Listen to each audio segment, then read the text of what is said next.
Welcome back to my channel, everyone. Today we'll be making a super simple food and chickpea stew. Food is the Arabic term for a bean-based stew, often enjoyed for breakfast in many Middle Eastern countries. Now, the most common version of this dish is purely just the fava beans. Today we're gonna add some chickpeas, so I hope you like it.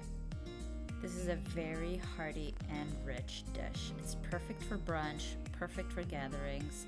If you have vegan or vegetarian friends, they will absolutely love this. And it's perfect for meal prep because you can freeze it and reheat really easily. So keep watching. And obviously don't forget to subscribe. So this is a dish where you absolutely want to use olive oil. Don't bother using an alternative. It's really not going to be as good. But for onions, you can use whatever you like. I personally decided to do some yellow onions and red onions, so I have the best of both. So we're going to saute our onions just until they are nicely browned. This will take a few minutes, but once they're semi-translucent, we can add our generous amount of garlic. Don't worry, all the details will be down below. I'm also adding some jalapenos, but I've removed the seeds because I'm not a huge fan of spice. If you do like spice, keep the seeds, use whatever hot chili peppers you like. It's completely up to you.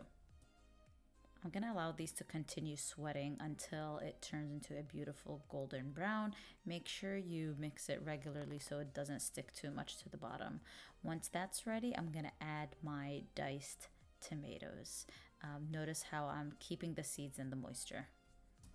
I'm also gonna add a large teaspoon of tomato paste. So continue cooking these down together until the tomatoes are completely wilted. Now you've got a beautiful base that you will layer on spices and your other ingredients. It'll be great. Once the tomatoes have released a nice amount of moisture, I will add my cumin. Second, I'm adding some dry ground coriander, as well as freshly ground black pepper. With the salt, I recommend starting with a small amount first. This way you can taste as you go and adjust as needed. Now I'm going to turn this down to medium-low heat, mix the ingredients all together, and allow them to marry in nicely, just until all the moisture is absolutely gone. Once your spices are very fragrant and the tomatoes have cooked down entirely, you know that you're ready for the beans. For the beans, you want to use ful mudammas, any flavor that you prefer. If you don't have ful, you can also use pinto beans. I find that they work beautifully in this recipe. We also need to add some water, so I'm going to go ahead and do that in the can so I can scoop up all of that goodness. And I'm just going to dump it straight in there. Now, in order to make this dish food with chickpeas, I'm adding some chickpeas. So I want to make sure this is all very well combined before I turn down the heat and bring it to a simmer. Once it's simmering like you see here, I'm going to take a hand masher and start gently pressing it. The reason you want to do this gently is because the sauciness will have a tendency to splatter all over. Now, the consistency is all dependent on your preference. Some people like to keep it chunky. Some people will even use an immersion blender, so it's really up to you.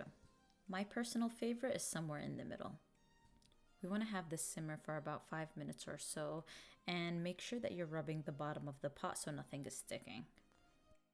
Then we can go ahead and add our herbs. Today I chose some fresh cilantro. Now just gently fold that in and allow everything to simmer for about another 5 minutes.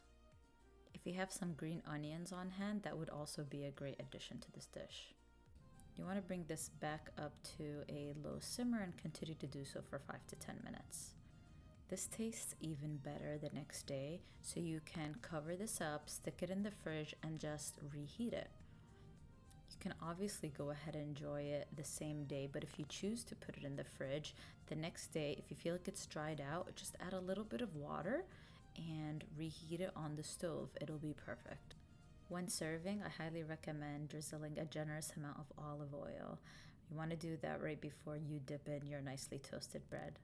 So I hope you enjoyed this video. Please don't forget to subscribe, and don't forget all the details are in the description down below.